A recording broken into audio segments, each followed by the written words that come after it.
ആപ്കി അദാലത്തിൽ film star Akshay കുമാറിന്റെ മേലുള്ള ആദ്യത്തെ കുറ്റാരോപണം ഇദ്ദേഹത്തിന്റെ ആക്ടിങ്ങിന് ഇന്ന് പോലും റെക്കഗ്നേഷൻ ലഭിച്ചിട്ടില്ല എന്നുള്ളതാണ്.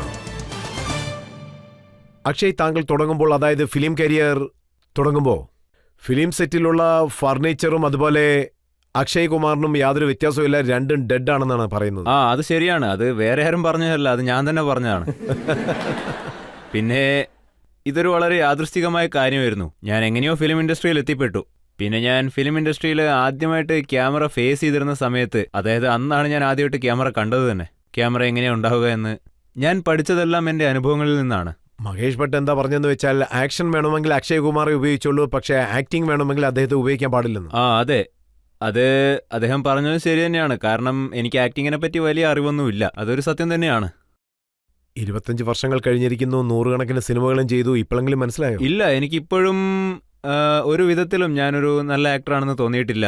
പിന്നെ അവാർഡ് നൈറ്റ്സിൽ അവാർഡ് വാങ്ങുന്നവരാണ് ആക്ടറെങ്കിൽ ഞാൻ ഒരിക്കലും ആ വിധത്തിൽ ഒരു ആക്ടറേ അല്ല. സത്യം പറഞ്ഞാൽ ഞാൻ ഇപ്പോഴും ഒരു നല്ല ആക്ടറായി മാറിയിട്ടില്ല.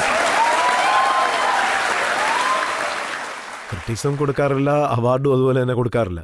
ചില സമയങ്ങളിൽ അങ്ങനെ നടക്കാറുണ്ട്. അവാർഡ് നൈറ്റ്സിൽ അവാർഡ് കൊടുക്കുന്ന ഒരു കൂട്ടർ ഒരു ദിവസം എന്നെ വിളിച്ചിരുന്നു. അതായത് ഞാൻ അവാർഡ് നൈറ്റിൽ പെർഫോം ചെയ്യുകയാണെങ്കിൽ എനിക്ക് അവർ പകുതി പൈസയും പിന്നെ ഒരു അവാർഡും തരാമെന്ന് പറഞ്ഞു. അപ്പം ഞാൻ അവരോട് പറഞ്ഞത്, നിങ്ങൾ മുഴുവൻ പണവും തന്നാൽ മതി, നിങ്ങൾ അവാർഡ് വേറെ കൊടുക്കണം.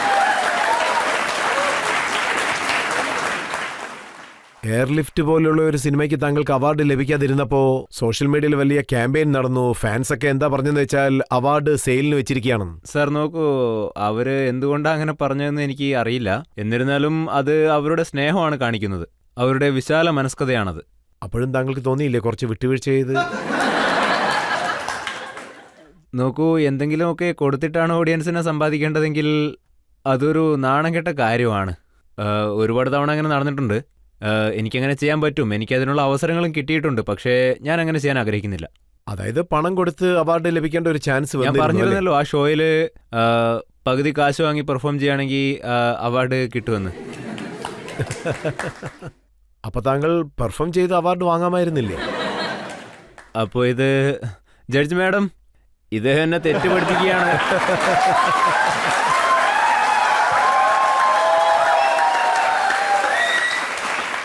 ഫിലിം ക്രിറ്റിക്സ് എന്താണ് എഴുതുന്നതെന്ന് വെച്ചാൽ, അക്ഷയ് കുമാറിന്റെ സിനിമ കാണാൻ പോകുമ്പോൾ തലച്ചോറ് വീട്ടിൽ ഊരി വെച്ചിട്ട് പോകണമെന്നാണ്.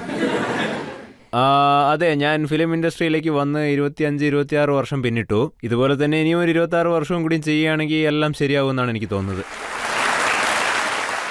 ഒരു സമയത്ത് തുടർന്ന് 11 സിനിമകളാണ് ഫ്ലോപ്പായത്. അല്ല, 16. 11 അല്ല, 16. ഞാൻ വെറുതെ ഇട്ടു നോക്കിയതാ. എനിക്കറിയായിരുന്നു നിങ്ങളിങ്ങനെ ചെയ്യുമെന്ന്. നിങ്ങളുടെ ആദ്യത്തെ ചോദ്യത്തിലൂടെ തന്നെ നിങ്ങൾ എങ്ങനെയാണ് ഇനി ചോദിക്കുക എന്ന് എനിക്ക് മനസ്സിലായി. ഇവിടെ എന്താണ് സംഭവിച്ചത്? അതായത് 16 സിനിമകൾ തുടർന്ന് ഫ്ലോപ്പ് ആയിരിക്കുകയാണ്. അതിനുശേഷവും താങ്കൾ ഹീറോ ആയിട്ട് തന്നെ ഉണ്ടല്ലോ. ഈ ഫിലിം ഇൻഡസ്ട്രിയെ സംബന്ധിച്ചിടത്തോളം ഒരു നല്ല കാര്യം എന്താണെന്ന് വെച്ചാൽ, നമ്മൾ എങ്ങനെയുള്ള ഒരു ആക്ടറാണെങ്കിലും സാരമില്ല, പക്ഷേ നല്ലൊരു മനുഷ്യനായിരുന്നാൽ മതി. കറക്റ്റ് സമയത്ത് വരണം, നമ്മൾ കറക്റ്റ് സമയത്ത് ജോലികൾ ചെയ്യണം, ബി പ്രൊഫഷണലി ഇനഫ്. നമ്മൾ പ്രൊഡ്യൂസേഴ്സിൻ്റെ ആക്ടറായിരിക്കണം. പിന്നെ നമുക്ക് ഇൻഡസ്ട്രിയുടെ ഭാഗത്തു നിന്ന് പ്രശ്നങ്ങളൊന്നും ഉണ്ടാവില്ല, കാരണം ഈ ഇൻഡസ്ട്രി വളരെ സ്നേഹമുള്ള ഒരു ഇൻഡസ്ട്രിയാണ്. പിന്നെ വളരെ ഓപ്പൺ ഹെർട്ടഡുമാണ്. ഒരുപക്ഷെ നമ്മളത് ശ്രദ്ധിക്കാതെ വിടുകയാണെങ്കിൽ, അങ്ങനെയുള്ള ഒരുപാട് പേരെ ഞാൻ കണ്ടിട്ടുണ്ട്. എനിക്ക് അങ്ങനെ ഒരുപാട് അനുഭവങ്ങളുണ്ട്. ഒരുപാട് പേര് മേലെ നിന്ന് വീഴുന്നത് ഞാൻ കണ്ടിട്ടുണ്ട്. ആൻഡ് ഐ എം ഷുവർ നിങ്ങൾക്കും അങ്ങനെ ഒരുപാട് പേരെ അറിയാൻ സാധ്യതയുണ്ട്. അതായത് നമ്മൾ ഒരുപക്ഷെ വളരെ പ്രൊഫഷണൽ അല്ലെങ്കിൽ, പ്രൊഡ്യൂസേഴ്സിനെ വിലമതിച്ചില്ലെങ്കിൽ, പിന്നെ നമ്മുടെ ഇഷ്ടത്തിന് ഓരോ കാര്യങ്ങൾ ചെയ്യുകയാണെങ്കിൽ നമ്മുടെ ഡൗൺഫാൾ സ്റ്റാർട്ടായി എന്ന് വേണം കരുതാൻ. നമ്മൾ എപ്പോഴൊന്നും നമുക്ക് പോലും പിടികിട്ടില്ല. ഇഷ്ടമെന്ന് പറഞ്ഞാൽ അതിന്റെ അർത്ഥം എന്താണ്? ഇഷ്ടത്തിന് ചെയ്യുക എന്ന് വെച്ചാൽ കൃത്യനിഷ്ഠത പാലിക്കാതിരിക്കുക, അതുപോലെ പടം ഡിലേ ആക്കുന്നത്, പിന്നെ റിലീസ് സ്വയം ഫൈനലൈസ് ചെയ്യുന്നത്, പിന്നെ എനിക്കാണ് എല്ലാം അറിയാവുന്നതെന്ന് കരുതുന്നത്, ഡയറക്ടറുടെ കാര്യത്തിൽ ഇടപെടുന്നത്, അതൊക്കെ ഒരു വലിയ തെറ്റ് തന്നെയാണ്. എന്ത് ചെയ്യണം, എങ്ങനെ ചെയ്യണമെന്നൊന്നും പറയേണ്ട കാര്യമില്ല. പിന്നെ ഇതുപോലെ ഒരുപാട് കാര്യങ്ങളുണ്ട്. അതായത് ഒരു പടം ഹിറ്റാവണമെങ്കിൽ ഏറ്റവും പ്രധാനപ്പെട്ട കാര്യം അത് കറക്റ്റ് സമയത്ത് റെഡിയായിട്ട് ടേബിളിൻ്റെ മുന്നിൽ എത്തണം. അതുമാത്രമല്ല, ആ പടത്തിൻ്റെ ഇൻട്രസ്റ്റ് ലെവൽ 0 ആയിരിക്കണം. പിന്നെ പ്രൊഡ്യൂസർ ചെലവാക്കിയ പണത്തിൻ്റെ 2-2.5 മടങ്ങെങ്കിലും നമുക്ക് തിരിച്ച് കിട്ടേണ്ടതുണ്ട്. അത് വളരെ ഇമ്പോർട്ടൻ്റ് ആയിട്ടുള്ള കാര്യമാണ്. ഫിലിം മേക്കിങ്ങിനെ സംബന്ധിച്ചിടത്തോളം അത് തന്നെയാണ് ഏറ്റവും പ്രധാനം. ചില സിനിമകൾ പൂർത്തിയാവാൻ 1.5 വർഷം എടുക്കും, ചിലത് പൂർത്തിയാവാൻ 2.5 വർഷം എടുക്കും, അങ്ങനെയൊക്കെ. താങ്കൾ വളരെ നല്ല ഇൻഡസ്ട്രി ആണെന്ന് പറയുന്നു. ആക്ഷൻ ഹീറോ ആകാൻ വന്ന താങ്കളെ ഒരു കൊമേഡിയൻ ആക്കി മാറ്റിക്കളഞ്ഞു. അല്ല, കൊമേഡിയൻ ആക്കിയതല്ല, ഞാൻ കോമഡി ചെയ്തതാണ്. കൊമേഡിയനായിട്ട് ഒരാളെ മാറ്റാൻ പറ്റുമെന്ന് തോന്നുന്നില്ല. ഞാൻ ശേഷം ഒരുപാട് റൊമാൻസ് സീക്വൻസുകളും ചെയ്തിട്ടുണ്ട്, കൂടാതെ നെഗറ്റീവ് റോൾസും ചെയ്തിട്ടുണ്ട്, ഒരുപാട് സീക്വൻസുകൾ ചെയ്തിട്ടുണ്ട്. അങ്ങനെയാണെങ്കിൽ എല്ലാത്തിനേക്കാളും ബുദ്ധിമുട്ടുള്ളത് ഏതാണ്? കോമഡി. ജനങ്ങളെ ചിരിപ്പിക്കുക എന്നത് വളരെ ബുദ്ധിമുട്ടുള്ള കാര്യമാണ്. പിന്നെ കരയിപ്പിക്കാനാണെങ്കിൽ കണ്ണിൽ കുത്തിയാൽ മതി, അത് നമ്മളെയും കരയിപ്പിക്കും അവരെയും കരയിപ്പിക്കും. അതുകൊണ്ടാണ് ഞാൻ പറയുന്നത്, കരയിപ്പിക്കുക എന്നത് വളരെ ഈസി ആയിട്ടുള്ള ഒരു കാര്യം തന്നെയാണ്. നമുക്ക് ഈ കാര്യം നടന്നു, ആ കാര്യം നടന്നു എന്നൊക്കെ വളരെ ഈസി ആയിട്ട് പറയാം. പക്ഷേ ചിരിപ്പിക്കുക എന്നത് വളരെ ബുദ്ധിമുട്ടേറിയ ഒരു കാര്യമായിട്ടാണ് ഞാൻ കാണുന്നത്. പക്ഷേ അത് നമ്മുടെ ഇൻഡസ്ട്രിയിൽ ആരും റെക്കഗ്നൈസ് ചെയ്യില്ല.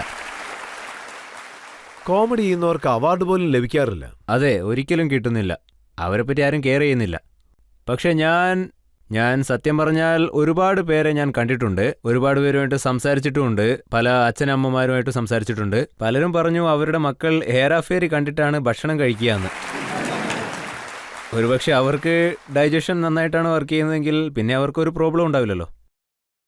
ചില സമയങ്ങളിൽ നമ്മുടെ കോമഡിയൊക്കെ ഒരു ക്ലാസ് റേഞ്ചിലില്ല, അതായത് ഫാമിലി ആയിട്ട് ഒന്നിച്ചിരുന്ന് കാണാൻ പറ്റാത്ത ഒരു സാഹചര്യത്തിലാണെന്ന് പറയാറുണ്ട്. അല്ല, എൻ്റെ മൂവീസ് എല്ലാം തന്നെ US സർട്ടിഫൈഡ് മൂവീസ് ആയിരിക്കും. എൻ്റെ പടങ്ങളിൽ ഒരിക്കലും അങ്ങനെയൊന്നും ഉണ്ടാവാറില്ല. പിന്നെ എൻ്റെ പടങ്ങളൊക്കെ ബൈ ഗ്രേസ് ഓഫ് ഗോഡ് സാറ്റലൈറ്റിൽ ട്രെൻഡിങ് പടങ്ങളായിരിക്കും. ഇപ്പോഴും താങ്കൾക്ക് പേടിയുണ്ടോ? അതായത് ഞാൻ കേട്ടത് താങ്കൾ എയർലിഫ്റ്റ് സിനിമ ചെയ്യുന്ന സമയത്ത് അതെ. താങ്കൾ ശരിക്കും പേടിച്ചുപോയി പടം ഓടുവോ ഇല്ലയോ എന്നുള്ളതിനെ എയർലിഫ്റ്റിന്റെ സമയത്ത് എനിക്ക് പേടിയൊന്നും തോന്നിയില്ല. ഞാൻ അഭിമാനത്തോടെ തന്നെ പറഞ്ഞു എൻ്റെ സിനിമയാണ് ഇത് എന്ന്. ഇത് എങ്ങനെയുള്ളൊരു സിനിമയാണെന്ന് വെച്ചാൽ, ഇത് ഞാൻ ജനങ്ങളുടെ മുന്നിൽ കൊണ്ടുവന്നിരിക്കുകയാണ്. ഇത് യഥാർത്ഥത്തിൽ നടന്ന ഒരു സംഭവമാണ്. 1,70,70,000 ജനങ്ങളെ നമ്മുടെ Indian pilots, air India, Indian air force രക്ഷപ്പെടുത്തി കൂട്ടിക്കൊണ്ടുവന്നു. അതുകൊണ്ട് തന്നെ ഈ കാര്യത്തിൽ ഞാൻ എന്തിനു പേടിക്കണം? ഇതെനിക്ക് അഭിമാനിക്കാവുന്ന കാര്യമല്ലേ. അല്ല, സിനിമ ഓടുവോ ഇല്ലയോ എന്നതിനെ കുറിച്ച്? പടം ഓടുമോ ഇല്ലയോ എന്നൊന്നും ഓർത്ത് എനിക്ക് പേടിക്കേണ്ട കാര്യമില്ല. എനിക്ക് ആ പേടിയില്ല. ബിക്കോസ് ഇത് എൻ്റെ മനസ്സിൽ പതിഞ്ഞ ഒന്നാണ്. It's a very prestigious film for me. So ഓടുമോ ഓടില്ലയോ എന്നതിനെ പറ്റിയൊന്നും ഞാൻ ചിന്തിച്ചിട്ടേ ഇല്ല. പിന്നെ റുസ്തം ഇതുപോലെ വലിയൊരു സിനിമയായിരുന്നു. പിന്നെ റുസ്തം മൂവിയും ഇങ്ങനെ തന്നെയായിരുന്നു. It's again based on true facts of life and that it is.